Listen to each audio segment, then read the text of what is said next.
আজকে থেকে 1450 বছর আগে নবী মুহাম্মদ সাল্লাল্লাহু আলাইহি ওয়াসাল্লাম একদিন মসজিদে বসেছিলেন।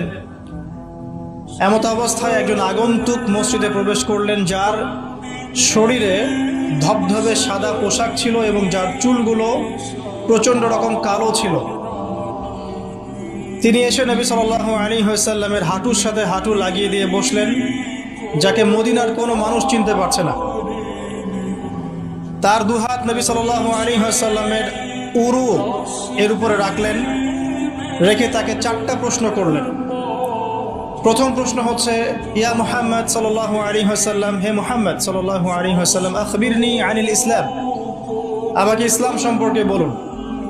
নবী সাল্লাল্লাহু আলাইহি ওয়াসাল্লাম ইসলামের সংজ্ঞা বললেন, ইসলাম হচ্ছে তুমি আল্লাহর সাথে কাউকে শরীক করবে না, শুধুমাত্র আল্লাহর ইবাদত করবে, 5 ওয়াক্ত সালাত কায়েম করবে, নিসাব পরিমাণ সম্পদ হলে যাকাত প্রদান করবে, রমাদান মাসে সওম রাখবে, সামর্থ্য হলে হজ করবে। ইসলাম।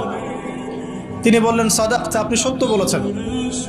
ওমর রাদিয়াল্লাহু আনহু বলেন, ফাআজিবনা লাহু ইয়াসআলুহু ওয়া ইউসাদ্দিকুহু, আমরা তার এই স্টেটমেন্টটা শুনে অবাক হলাম যে সে নিজেই প্রশ্ন করছে আবার নিজেই সত্যায়ন করছে। তিনি আবারও প্রশ্ন করলেন, আখবিরনি আনিল ঈমান, হে মুহাম্মদ সাল্লাল্লাহু আলাইহি ওয়াসাল্লাম, আমাকে বলুন ঈমান কাকে বলে। নবী সাল্লাল্লাহু আলাইহি ওয়াসাল্লাম বললেন, ঈমান হচ্ছে আল্লাহর প্রতি বিশ্বাস, তার সমস্ত ফেরেশতাদের প্রতি বিশ্বাস, সমস্ত নবী রাসূলগণের প্রতি বিশ্বাস, আসমানি কিতাব সমূহের প্রতি বিশ্বাস, পরকালের জীবনের প্রতি বিশ্বাস এবং তাকদীর বা ভাগ্যের ভালো মন্দের প্রতি বিশ্বাস। তিনি আবারও বললেন, সাদাকতা, সত্য বলেছেন। তিনি আবারও প্রশ্ন করলেন, ইয়া মুহাম্মদ সাল্লাল্লাহু আলাইহি ওয়াসাল্লাম, আখবিরনি আনিল ইহসান, আমাকে বলুন ইহসান কাকে বলে।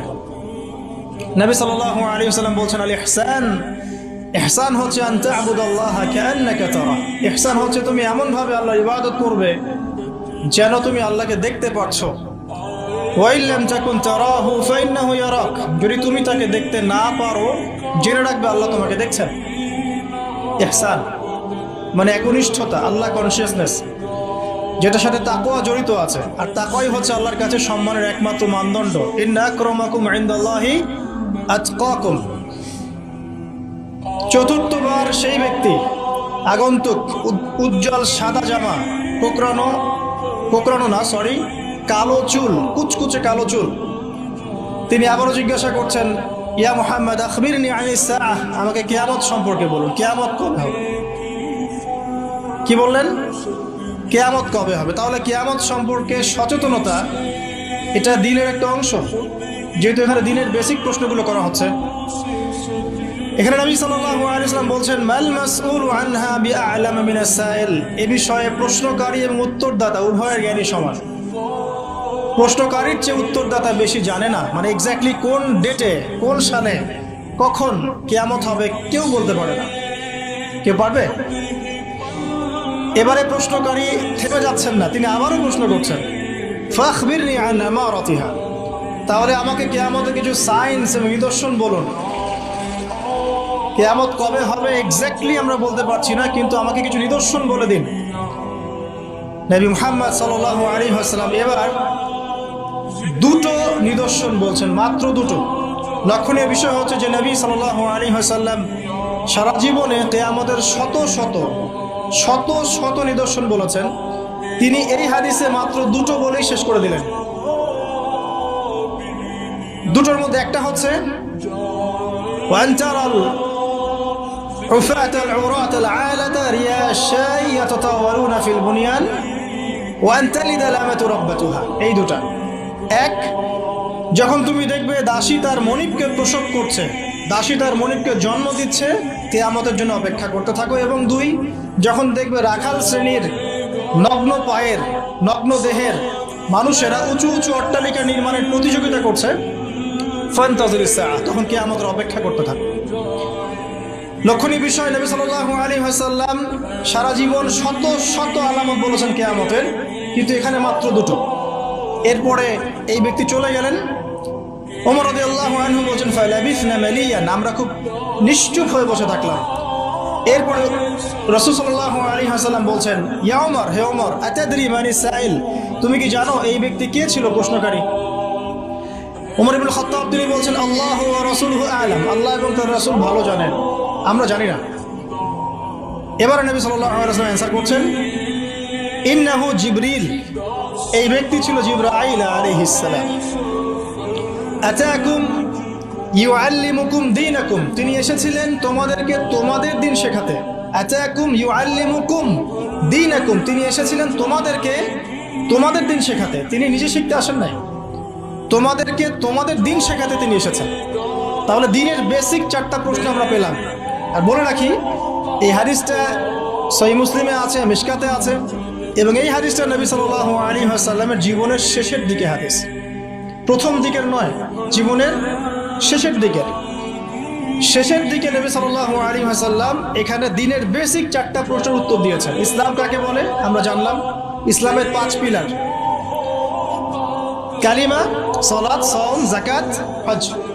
ঈমানের 6 পিলার, আপনারা জানেন এটা, আল্লাহ বিশ্বাস, ফেরেশতা, নবী রাসূল, আসমানি কিতাব, তাকদীর এবং পরকাল। এই 6টাকে মুখে স্বীকৃতি দিতে হয়, অন্তরে বিশ্বাস করতে হয়, কাজে বাস্তবায়ন করতে হয়। যারা মুরজিয়া তারা মনে করে, মুরজিয়া মানে শৈথিল্যবাদী, তারা মনে করে যে খালি মুখের স্বীকৃতি দিলেই যথেষ্ট, কাজের প্রয়োজন নাই, লা ইলাহা ইল্লাল্লাহ বলেছি এনাফ, আর কিছু লাগবে না। ওদের আকীদা হচ্ছে আমল করলেও হয়, না করলেও হয়, আর ঈমান বাড়েও না কমেও না।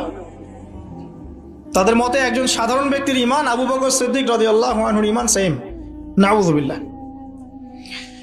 অপোজিশনে একটা দল আছে খাওয়ারেজ, যারা মনে করে যে কেউ কবিরা গুনাহ করলেই কাফের, কবিরা গুনাহ করলেই সে হত্যার যোগ্য কাফের হয়ে যায়। এটাও একটা বাতিল আকীদা।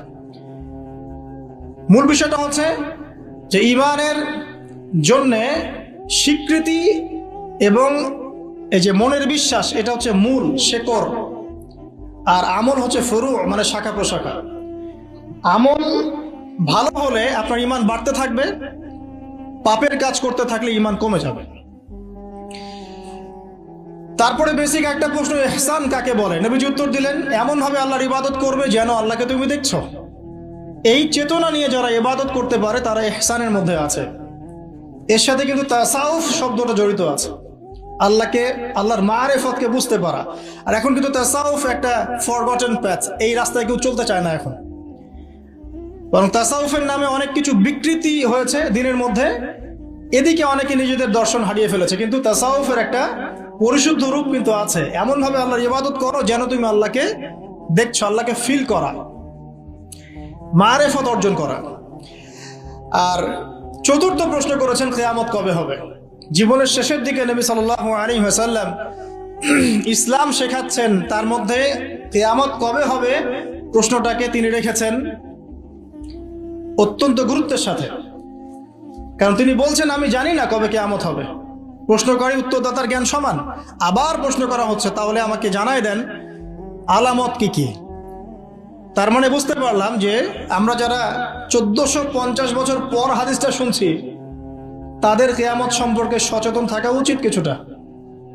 এটা 1450 বছর আগের হাদিস, তখন তারা এগুলো সম্পর্কে সচেতন ছিলেন।